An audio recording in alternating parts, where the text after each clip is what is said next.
Hello everyone, welcome to the Scumdog's Kennel. I'm your host, Chris Williams, and in today's Cryptid Corner mini-episodes, I have more bizarre stories of alien creepy crawlers, folks. Let's get into the first of two stories, which is titled, British Experiencer Claims Past Reptilian Abductions.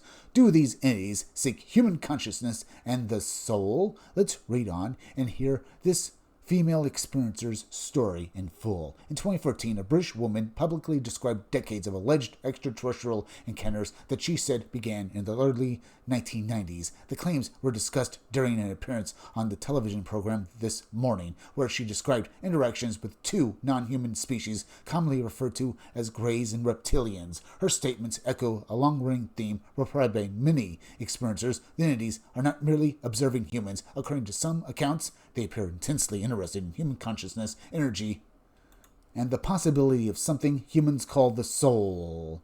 A woman identified as Samantha MacDonald from the United Kingdom stated that she had experienced repeated extraterrestrial encounters since the early 1990s. In 2014, she appeared on the British daytime program This Morning, where she discussed her experiences publicly. According to MacDonald, two different extraterrestrial species were involved in the encounters. She described the first as the familiar small gray beings commonly reported in abduction literature. The second species, which she claimed played a more dominant role, was reptilian in appearance. MacDonald said that her memories of those encounters were often incomplete. She believed the entities intentionally erased her recollection after each event. Her awareness of the abductions was therefore limited to fragments, unusual physical symptoms, and a lingering sense that she had been taken somewhere unfamiliar. When she woke after several suspected abduction incidents, she reported finding unexplained marks on her body, including small punctures, scratches, and bruising. These physical traces are often cited in abduction claims, though they remain difficult to verify in a controlled scientific context. She said that during one encounter, she attempted to communicate with the beings and asked why they were repeatedly targeting her. According to MacDonald, entities told her that they were interested in her energy and what she described as her soul essence. She believed this interest might be connected to her involvement in meditation and healing practices, which she felt may have produced a heightened energetic state. Despite the unsettling nature of the claims, MacDonald stated that she was not afraid of the beings. Instead, she expressed curiosity about their intentions. She also claimed that after publicly discussing the encounters, she began noticing unusual surveillance activity around her home. She reported seeing police vehicles parked nearby for extended periods and helicopters flying low over the area, though no official confirmation of such monitoring has ever surfaced.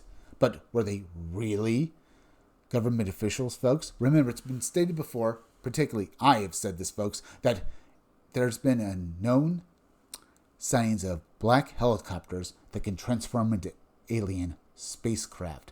Were these really government officials, folks? I definitely think there's a chance, but it could also be that what she was seeing were vehicles controlled by maybe the MIB, the Men in Black, or actual alien beings, folks, that were continuing monitoring her even after the abductions.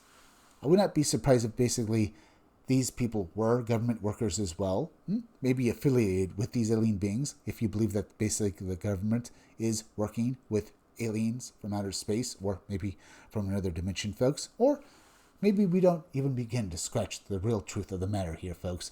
And the beings who have taken, well, our witness here, MacDonald, maybe they have some purpose that we can only just barely fathom, or maybe not at all, and the government is working with them, as unbelievably true that might be, folks. That is, if you believe it or not. We just don't have enough information to get to the real bottom of what MacDonald experienced, and maybe still is experiencing. But let's move on to the next article, titled, Crawler Humanoid Watching Teen Boys Concerned Mother in Rural Community Near Houston, Texas.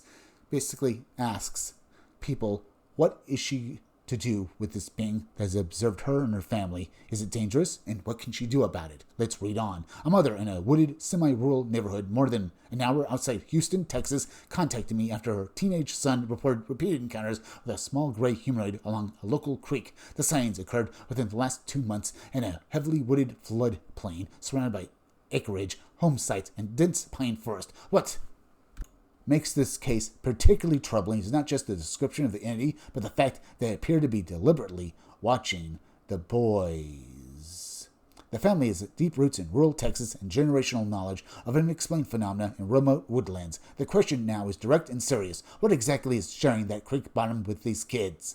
I am a concerned mother living in a small, semi-rural community over an hour outside Houston, Texas. Our neighborhood consists of roughly 150 acreage home sites ranging from 1 to 20 acres. It is surrounded by a wooded floodplain, tall pine trees, and intertwining creeks that swell during heavy rains. There are thousands of deer in the area. The soil is sandy loam, and we sit around 600 feet above sea level. There are no caves that I know of. My son is 14, and his two best friends are 13 and 14. They are outdoorsy boys. They fish, explore the creeks, practice bushcraft, and spend more time outside than most teenagers. They are good kids who stay out of trouble. So they sound like these are the kind of kids who would see these types of entities, folks, because they're out there in the wilderness so often. But let's read on. About 2 months ago, my son came home and told me he had seen something in the woods. The three boys were at the part of the creek they had not visited much before. My son glanced up and saw the nude back of what he described as an extremely thin humanoid. It had unusually light gray skin. He estimated it was about 4 to 5 feet tall. It was slouched forward and moving away from them on all fours with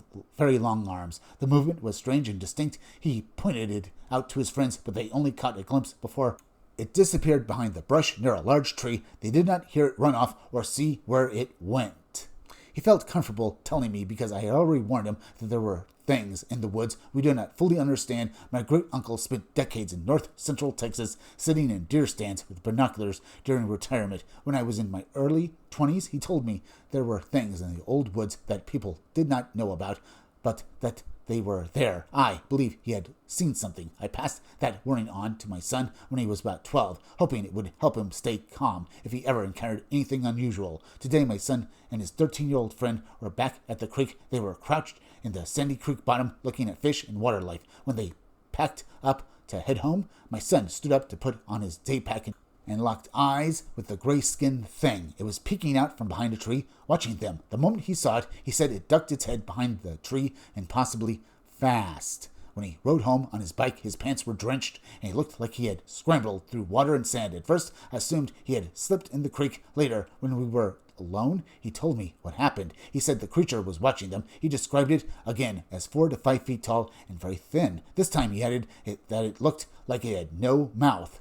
All three boys have said that area of the creek feels creepy. Even so, their curiosity keeps drawing them back despite my requests that they fish elsewhere. My son is not terrified, but he is disturbed. He insists the thing was real and that it was observing them. As a mother, my question is simple. Are these things dangerous? CW. I would have to say, as far as I know, folks, no actual cryptid has ever actually harmed a human. But these pale crawlers, they've been known to basically harass people, much like basically Bigfoot will basically throw bottles, I imagine trash and maybe other stuff, folks, but mostly stones at people, folks, but they never actually harm them. But pale crawlers have been known to chase people and generally terrify them, folks.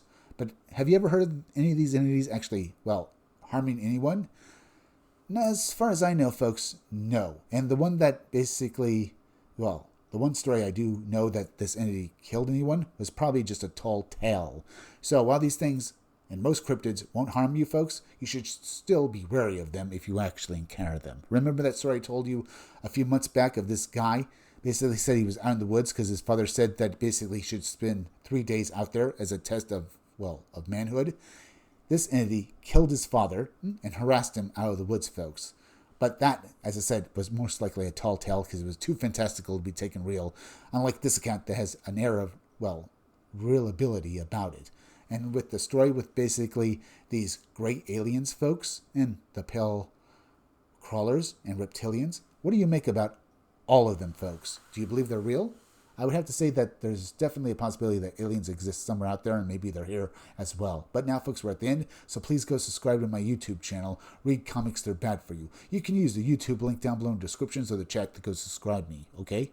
Hit that like button for me. Make sure you're still subscribed. Leave some comments down below. Hit that bell for notifications. Hit the part of the bell that'll give you all future notifications. And please share this video out. I'm Chris Williams from the Scumdogs Kennel. Thank you all for joining me. I'll be back again tomorrow with another great video.